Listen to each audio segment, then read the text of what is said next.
Hello friends, कैसे हो? सभी का आदर्श कैरी क्लासेज में बहुत बहुत स्वागत है। दोस्तों, आज का आपका चैप्टर है वो है दोस्तों आपका 7 और आज के चैप्टर में आप देखेंगे बौद्धिकता के निर्माण का विवेचित संदर्भ।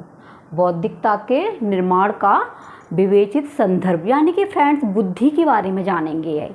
तो फ्रेंड्स, इससे पहले कि मैंने 6 चैप्टर आपके CDP के CTET के करा दिए हैं। अगर आपने वो नहीं देखे हैं तो दोस्तों प्लेलिस्ट से आप लोग देख सकते हैं। डिस्क्रिप्शन में सभी की आपको लिंक मिल जाएगी, वहाँ से भी आप देख सकते हैं।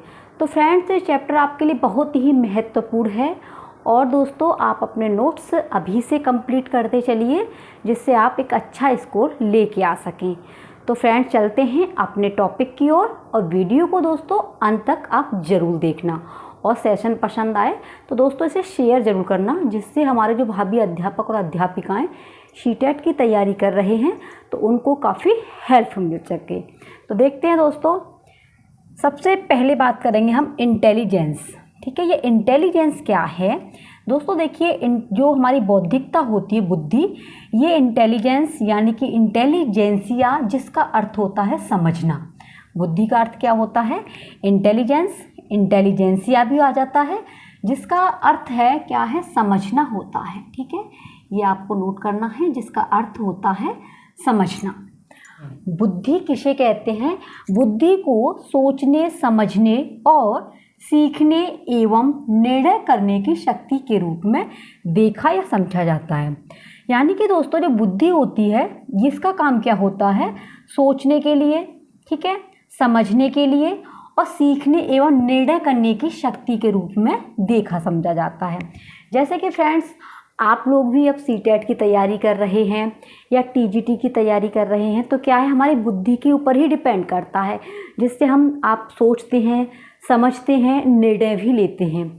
एंड में आप सोच लेते हैं कि नहीं, अब तो मुझे निकालना ही है, तो बुद्धि के द्वारा क्या है, सोचा जाता है, समझा जाता है और एक निर्णय भी लिया जाता है। ठीक है, अब बात करते हैं दोस्तों, इसके कुछ सिद्धांत हैं। ठीक है, जैसे आपका है एक कारक सिद्धांत। कौन सा है? एक कारक सिद्धांत, जिसे निरंकुशवादी सिद्धांत भी कहते हैं। एक कारक सिद्धांत, जिसे निरंकुशवादी सिद्धांत भी कहा जाता है। ये किसने दिया है? ये दोस्तों आपके अल्फ्रेड बिने ने दिया है। किन्होंने दिया था? ये अल्फ्रेड बिने ने 1911 में दिया था। ठीक है, ये आपको याद रखना है, 1911 में दिया था एक कारक का सिद्धांत अल्फ्रेड बिने ने। दूसरा वाला जो है ये द्विकारक सिद्धांत है। कौन सा है? द्विकारक सिद्धांत। ये दिया था आपका स्पीयरमैन ने। ये कहाँ के मनोवैज्ञानिक थे? ये दोस्तों ब्रिटिश के मनोवैज्ञानिक थे। कहाँ के थे? ब्रिटिश के। फिर इन्होंने सबसे पहले बिने जी ने एक प्रकार की बुद्धि बताई, फिर इसके बाद में तुम्हारे स्पीयरमैन आए, इन्होंने कही नहीं, एक प्रकार की नहीं, बुद्धि 2 प्रकार की होती है। कितने प्रकार की? 2 प्रकार की होती है। तो इन्होंने अपने सिद्धांत का नाम रख दिया द्विकारक सिद्धांत। तो द्विकारक का सिद्धांत दिया था स्पीयरमैन ने और ये रहने वाले थे आपके ब्रिटिश के। तो इन्होंने द्विकारक और तीसरा भी दिया था, जिसका नाम था त्रिकारक सिद्धांत। तीसरा क्या था? त्रिकारक सिद्धांत। ये भी आपका स्पीयरमैन ने दिया है। एक तो होता है सामान्य तत्व। ठीक है, सामान्य तत्व वे होते हैं जो दोस्तों हम जन्मजात से अर्जित करके लेके आते हैं, जो जन्म से ही हमारे अंदर पैदा होते हैं, जैसे हमारे परिवार के द्वारा, हमारे आनुवंशिकता के द्वारा ये जन्म से ही हमारे अंदर आते हैं। तो ये होते हैं हमारे सामान्य तत्व। दूसरे होते हैं आपके विशिष्ट तत्व। कौन से हैं? विशिष्ट तत्व होते हैं दोस्तों दूसरे। तो विशिष्ट तत्व जो होते हैं वो अर्जित होते हैं। जैसे हम स्कूल में जा कर के बाहर का इन्वायरमेंट देखते हैं, समाज का देखते हैं, तो ये क्या करते हैं? हम अर्जित करते हैं, एक दूसरे को समझते हैं, तो ये अर्जित। तो इन्होंने जो है बिने ने एक प्रकार की बुद्धि बताई। ठीक है, एक कारक सिद्धांत आ जाए तो बिने जी का है।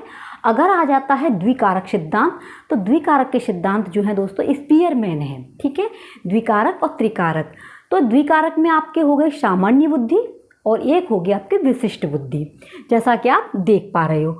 सामान्य में दोस्तों आपके जो है जन्मजात आती है, विशिष्ट में जो हम माहौल के द्वारा, इन्वायरमेंट के द्वारा जो अर्जित करते हैं वो बुद्धि आती है। ठीक है, नेक्स्ट है ये भी दोस्तों आपके एक कारक और द्विकारक सिद्धांत से संतुष्ट नहीं हुए, फिर एक नए मनोवैज्ञानिक आए, उन्होंने कहा था बहुकारक सिद्धांत। यानी कि बुद्धि जो है बहुकारक होती, बहुत प्रकार की होती है। तो बहुकारक सिद्धांत को फ्रेंड्स बालू का सिद्धांत भी कहा जाता है। किसका? बालू का। तो आ जाता है बहुकारक का सिद्धांत किसने दिया है? तो ये दिया है थॉर्नडाइक ने। किसने दिया है? ये थॉर्नडाइक ने दिया है। और दोस्तों थॉर्नडाइक जो थे अमेरिका के मनोवैज्ञानिक थे, ये भी आपको नोट करना है, ठीक है। थॉर्नडाइक कहाँ के थे? अमेरिका के मनोवैज्ञानिक थे। इन्होंने कहा था नहीं, बुद्धि ना तो एक प्रकार की होती है, ना दो प्रकार की होती है, बुद्धि जो है बहुत प्रकार की होती है। तो बहुकारक का सिद्धांत या बालू का सिद्धांत ये आपके थॉर्नडाइक ने दिया था। तो कहने का मतलब है जब बहू को लेने जाते हैं तो क्या करते हैं, जब बाल सफ़ेद हो जाते हैं तो डाई लगाते हैं। तो बहुकारक का सिद्धांत थॉर्नडाइक ने दिया है, ठीक है। और ये दोस्तों आपके अमेरिका के मनोवैज्ञानिक थे। नेक्स्ट थे तुम्हारे समूह कारक या बहुआयामी। इन्होंने कहा था नहीं बहुकारक नहीं, अब बुद्धि जो है समूह में बटी हुई होती है। तो इन्होंने समूह कारक या आपका जो है बहुआयामी सिद्धांत ये किन्होंने दिया था? ये दोस्तों आपके कैली ने और थ्रस्टन ने दिया था, ठीक है। तो ये आपके एक कारक के अल्फ्रेड बिने हो गए, द्विकारक के स्पीयरमैन, त्रिकारक के स्पीयरमैन और बहुकारक के थॉर्नडाइक और समूह कारक के कैली या थ्रस्टन। ये आपको अपनी कॉपी में नोट करना है क्योंकि दोस्तों क्वेश्चन आपके आते हैं यहीं से। अब देखते हैं दोस्तों बुद्धि कितने प्रकार की होती है। तो दोस्तों देखिए बुद्धि आपकी 3 प्रकार की होती है। कितने प्रकार की? बुद्धि 3 प्रकार की होती है। और ये 3 प्रकार की बुद्धि किसने बताई है? थॉर्नडाइक ने, जो आपके आधुनिक मनोवैज्ञानिक भी हैं। तो ये बुद्धि के प्रकार 3 प्रकार के होते हैं, ये भी आपको नोट करना है। तो 3 प्रकार के कौन कौन से हैं थॉर्नडाइक के अनुसार? नंबर 1 है मूर्त बुद्धि। क्वेश्चन बहुत आ जाता है दोस्तों। मूर्त बुद्धि में क्या होता है? इसे गामक या यांत्रिक बुद्धि भी कहते हैं। अगर क्वेश्चन आ जाता है गामक या यांत्रिक बुद्धि किसे कहा जाता है, तो मूर्त बुद्धि को कहा जाता है। और दोस्तों इसका संबंध किसका? मूर्त बुद्धि का। इसका संबंध यंत्र व मशीनों से होता है। यानी कि दोस्तों जो मूर्त बुद्धि होती है इसे जो है गामक या यांत्रिक बुद्धि कहते हैं। इसका सीधा संबंध किससे होता है? मशीनों से, यंत्रों से होता है। जैसे एग्जाम्पल में यानी कि ये मशीनों से होता है, ये चीज़ें दिखाई भी देती हैं, ये मूर्त बुद्धि दिखाई देती है। और कठोर शिल्प भी होती है ये, ठीक है, कठोर शिल्प।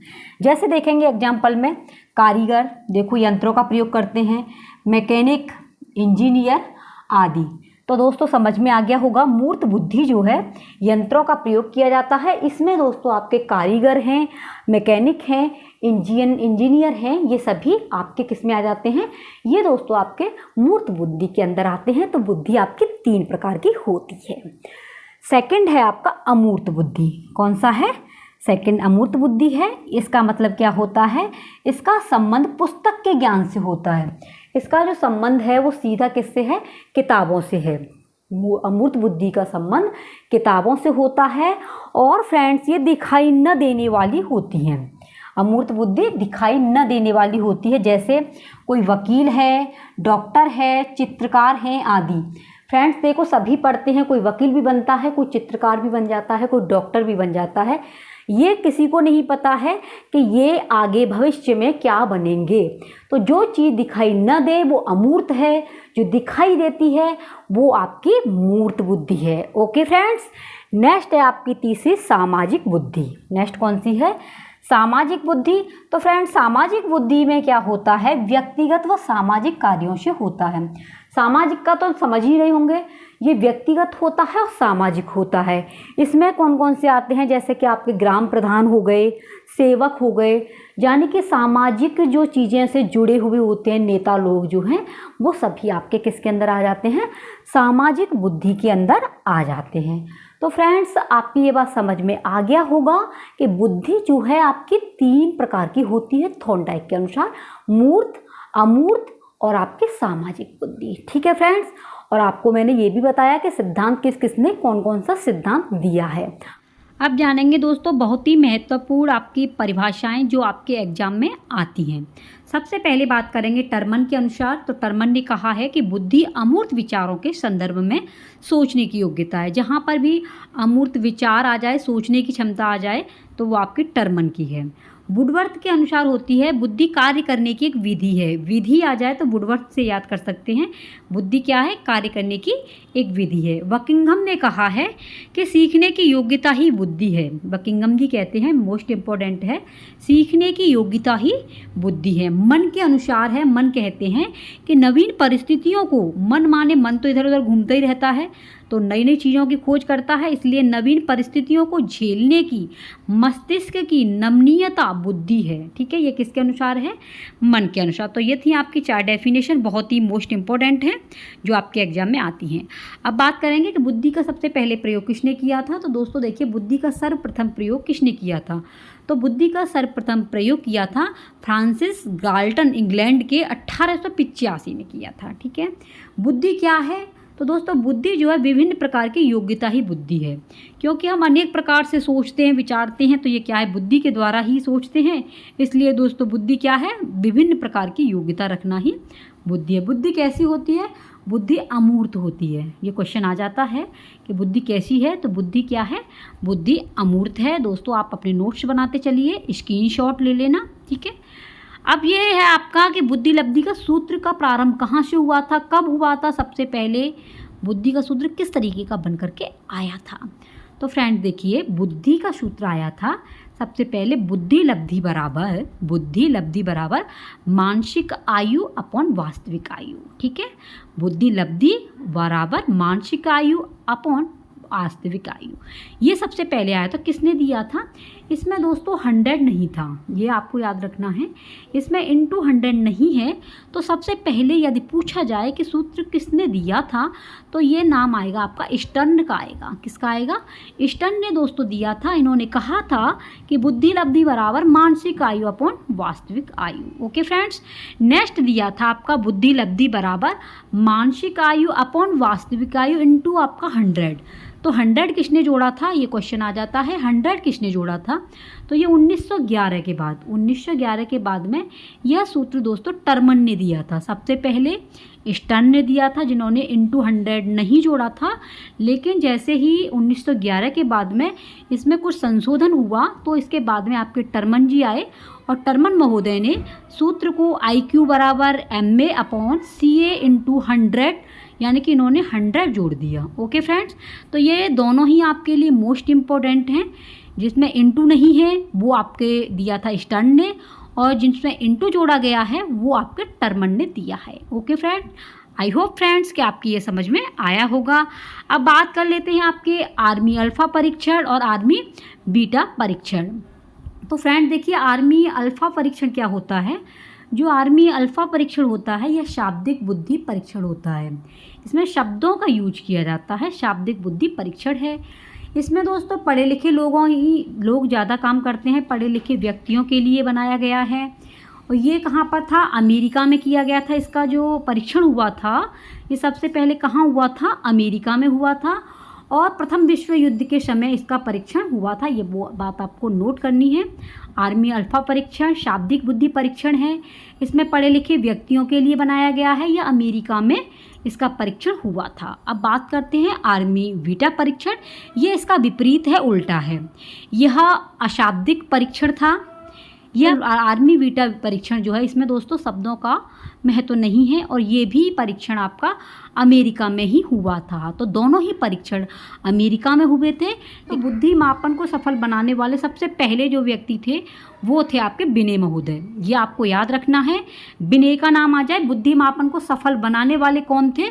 तो बिने थे। सबसे पहले बुद्धि का परीक्षण किसने दिया था? तो ये भी आपके बिने महोदय ने ही दिया था। तो दोनों ही मोस्ट इम्पोर्टेंट है। बुद्धि मापन को सफल बनाने वाले बिने जी थे। सबसे पहले बुद्धि परीक्षण किसने दिया था? तो ये भी आपका बिने ने ही दिया था। अब बुद्धि मापन का काल क्या है? समय। तो दोस्तों देखिए, लेवेस्टर के अनुसार, जो लेवेस्टर थे इन्होंने 1905 के पहले शरीर के आधार पर बुद्धि का मापन किया था। ठीक है, और 1905 और 11 के बीच में मानसिक आयु के अकॉर्डिंग हुआ था, जो बिने ने किया था, यानी कि शरीर के आधार पर किया था लेवेस्टर ने। 1905 से 11 के बीच में मानसिक आयु के आधार पर किया था आपके विने ने। और 1911 के बाद में जो बुद्धि लब्धि का जो सूत्र आया था वो आपके टर्मन ने किया था। ये बात आपको रखनी है। बुद्धि मापन का काल आपके 3 डिवाइडों में 3 भागों में बटा हुआ है, शरीर के आधार पर, मानसिक आयु के आधार पर और बुद्धि लब्धि के आधार पर। शरीर के आधार पर लेविस्टर हैं, मानसिक आयु के विने हैं और बुद्धि लब्धि का आपका पता ही है, सबसे पहले टर्मन जी आए थे। ठीक है, तो ये बात आपको लिखनी है। अब जानेंगे दोस्तों निष्पत्ति का लब्धि सूत्र जो होता है, निष्पत्ति लब्धि यानी कि AQ सूत्र बराबर इसका क्या है, निष्पत्ति का लब्धि सूत्र अगर आता है तो AQ बराबर EA/MA यानी शैक्षिक आयु बटे आपकी मानसिक आयु अपॉन आपका हो जाएगा मानसिक आयु इंटू 100। ठीक है, तो ये आपका निष्पत्ति का लब्धि का सूत्र है। बुद्धि परीक्षणों के प्रकार कितने हैं तो दोस्तों देख, सामूहिक बुद्धि परीक्षण और एक था आपका वैयक्तिक बुद्धि परीक्षण। सामूहिक में आपके सभी आ जाते हैं, सभी का एक साथ में जो है बुद्धि का परीक्षण करना। वैयक्तिक परीक्षण जो होता है जो एक एक करके नहीं, सबका अलग अलग करके बुद्धि का परीक्षण किया जाता है। तो आपके बुद्धि परीक्षणों के जो प्रकार होते हैं वो 2 प्रकार के हैं, सामूहिक बुद्धि परीक्षण और वैयक्तिक बुद्धि परीक्षण। ठीक है फ्रेंड्स, अब जानेंगे इससे रिलेटिव कुछ क्वेश्चन जिसे आप देखेंगे और आपके एग्जाम में आए भी हैं। तो सबसे पहला प्रश्न है आपका कि जो बुद्धि सिद्धांत में सम्मिलित मानसिक प्रक्रियाओं जैसे पराघटक और बुद्धि द्वारा लाए जा सकने वाले विविध रूप जैसे सृजनात्मक बुद्धि को शामिल करता है वह क्या कहलाता है। तो दोस्तों देखिए, स्टर्नबर्ग का बुद्धिमत्ता का त्रितंत्र सिद्धांत, बुद्धि का सावेंट सिद्धांत, थ्रस्टन की प्राथमिकता मानसिक योग्यता, स्पीयरमैन जी का कारक। तो दोस्तों देखिए, इसमें जो सही आंसर जाएगा वो है आपका स्टर्नबर्ग का बुद्धिमत्ता का त्रितंत्र सिद्धांत। ठीक है, A option is the right. Next question है आपका, बहुविधि बुद्धि सिद्धांत के अनुसार सभी प्रकार के पशुओं, खनिजों और पेड़ पौधों को पहचानने और वर्गीकृत करने की योग्यता क्या कहलाती है। तो ये क्या कहलाती है, तार्किक गणितीय बुद्धि या भाषिक बुद्धि या स्थानिक बुद्धि या प्राकृतिक बुद्धि। तो जहाँ भी आपको ये दिख जाए पशु, खनिज, पेड़ पौधे, ये किस में आ जाते हैं, प्राकृतिक बुद्धि में आ जाते हैं। इसलिए दोस्तों B option is the right, क्योंकि ये पशु, खनिज, पेड़ पौधे सभी आपके आते हैं प्राकृतिक बुद्धि में। तो इसलिए ऑप्शन इसका बी बिल्कुल सही है, प्राकृतिक बुद्धि। नेक्स्ट क्वेश्चन है, अधिकांश व्यक्तियों की बुद्धि औसत होती है। कितनी होती है, औसत यानी बराबर सी होती है। बहुत कम लोग प्रतिभा संपन्न होते हैं और बहुत कम व्यक्ति मंद बुद्धि के भी होते हैं। यह कथन ... के प्रतिस्थापित सिद्धांत पर आधारित है। बुद्धि और जातीय विभिन्नताओं पर, बुद्धि के वितरण पर, बुद्धि की वृद्धि, बुद्धि और लैंगिक विभिन्नताओं। तो दोस्तों देखिए, इसमें कहा है, इसमें क्वेश्चन क्या बोल रहा है कि अधिकांश व्यक्तियों की बुद्धि औसत होती है लेकिन बहुत कम लोग प्रतिभा संपन्न भी होते हैं और बहुत कम व्यक्ति कैसे होते हैं, मंद बुद्धि के भी होते हैं। तो क्या आएगा इसमें, बुद्धि के वितरण, यानी कि बुद्धि का क्या किया गया है, विभाजन किया गया, वितरण किया गया, बांटा गया है। इसलिए B option is the right. तो ये थे आपके बहुत ही महत्वपूर्ण क्वेश्चन। अगर दोस्तों वीडियो आपको अच्छी लगी हो तो प्लीज़ फ्रेंड्स आप इसे शेयर करना और चैनल पर पहली बार विजिट कर रहे हो तो सब्सक्राइब जरूर करना। ठीक है फ्रेंड्स, मिलते हैं कोई नेक्स्ट वीडियो में। तब तक के लिए आप बने रहिए अपने ही चैनल पर आदर्श कैरियर क्लासेस के साथ में। आप अपना ध्यान रखना। Take care, bye bye.